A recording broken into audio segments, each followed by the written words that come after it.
Welcome to Design Domination, where you'll gain confidence, clarity, and a competitive edge in a crowded marketplace so you can dominate your competition. Hi, and thanks for tuning in. I'm Colleen Grotzer, and in this episode of Design Domination, I'm digging into creative briefs, what they are, why you should use one, and what to include in one. So stay tuned to find out how to write a creative brief so that you get more respect and are perceived as an expert as a designer. So to start, let's get into what a creative brief is. It might also be called a design brief, by the way, but they are both the same thing. And no matter what you prefer to call it, a creative brief acts like a guide for the project, a blueprint. It's a compilation of information from the client about the project before you get started. And what it does is it helps both parties understand who it is that you're designing for and the direction that you want to take. But what might surprise you is that even though it's called a design brief or a creative brief, a lot of the information in it has nothing to do with the actual design itself. It actually has much more to do with the goals of the project and the results that the client is looking to achieve with the design. So let's talk about why, as a designer, you should use a creative brief. Well, there's actually quite a few reasons, and some of them might surprise you. But using a design brief definitely benefits you and your clients. One reason is that the creative brief guides the project. It states the purpose for the work, who you're designing for, and the expected outcomes. And another great reason is that a design brief helps you get taken more seriously. It shows the client that design is so much more than decoration and that you are an expert who is leading the process. And it's especially helpful to use a brief with a new client to help set the tone for the relationship from the very beginning. Now, since the design brief is focused on the results the client is looking to achieve rather than on the look of the design, then the client perceives you as more of the expert as opposed to an order taker. I've been in both positions, and it took me a while to realize the difference. An expert is a designer who takes the information about what is needed and decides how the design should look to accommodate that. An order taker is a designer who asks the client what they want and then complies with those requests without that much thought as to whether or not that's the best solution for what they're trying to achieve. When a client sees you as the expert, they are more confident about working with you and what you will create. They will trust you more. A design brief also helps graphic designers understand the goals of the work. And I used to think, well, I'm going to do my best work no matter what, so why would I need to know about their goals, right? But the thing is that you could do your best design work and still not achieve their goals. Well, what the heck does that mean, right? Well, you could create a beautiful design that appeals to the client's personal tastes that they are totally thrilled with, but it doesn't necessarily appeal to their target audience. For example, maybe the client likes blue and maybe they like script typefaces, but maybe the audience would really be attracted to warmer colors and a more serious looking typeface, for example. The client might end up loving the design, but it doesn't end up bringing in the customers that they were hoping to attract. And that's because the client is not their target market. Here's another example. You could create a cool design with bright colors and funky typefaces that appeals to younger people, right? But it doesn't appeal to older people, which is who the client was maybe looking to attract. You could create a design that is beautiful, but not accessible to all people. Some people may not be able to read it because of the colors or the typefaces that you choose. Now, a design brief is especially helpful when you're working with a new client whose business you're still learning about, because the design brief will help you learn more about them and the work that you will do for them. A creative brief also ensures that the designer and all decision makers are on the same page about the goals and objectives for the work. And so it also sets expectations for the project. And what you should do is have the client review the brief and acknowledge acceptance of it and what it says before you start any design work.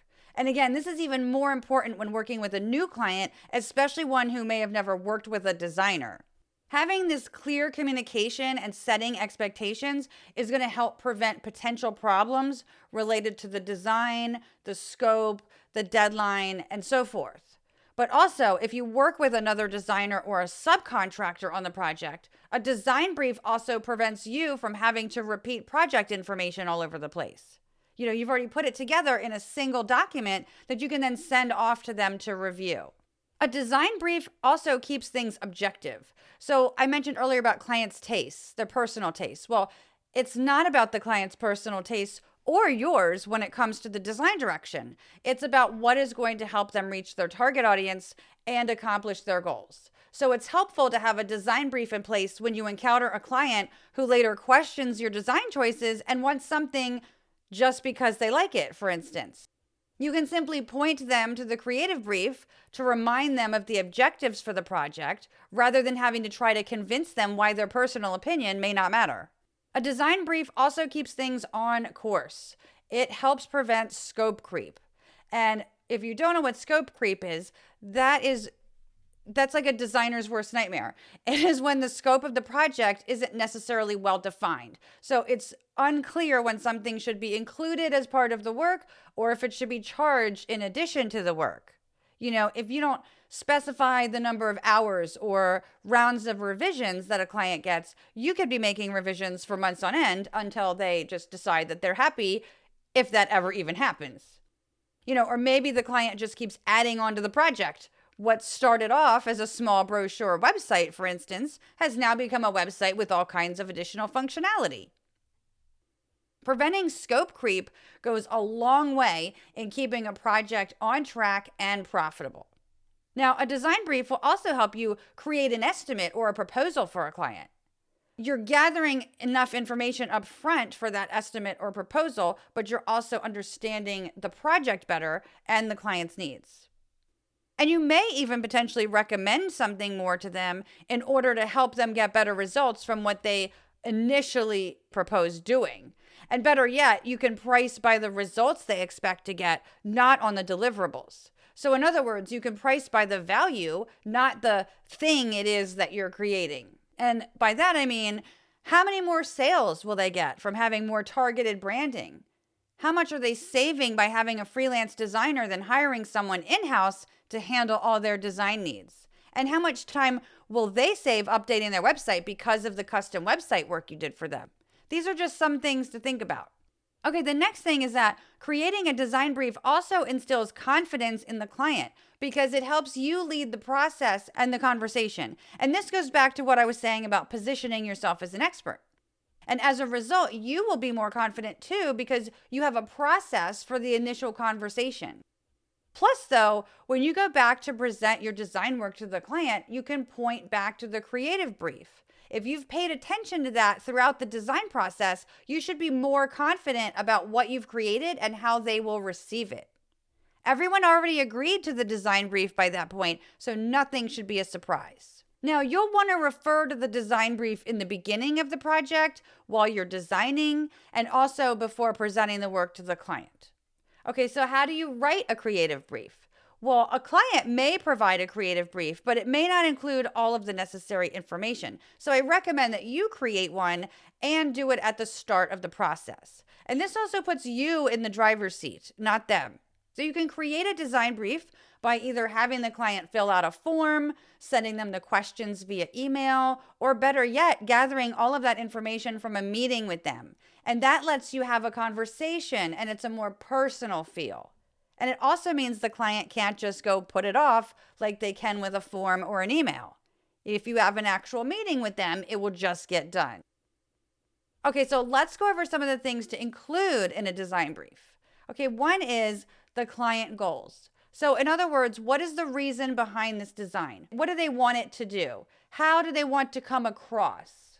The second thing is the scope of the project. You don't necessarily need to get down to the nitty-gritty with page count so much, but you should have a good idea for the size and complexity of the project.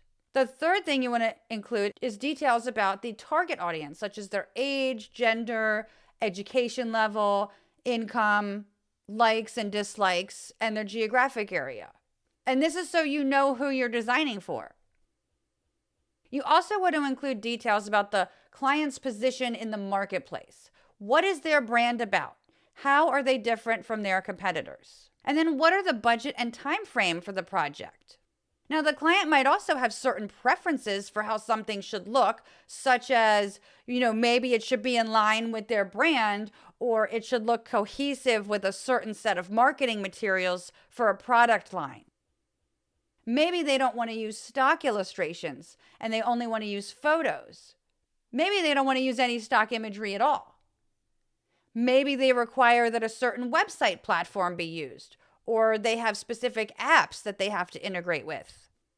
So there you have it. So those are what you would include in the creative brief. I hope from all that I've said that you can see how a creative brief can actually help you ensure a successful, smoother project, a profitable project.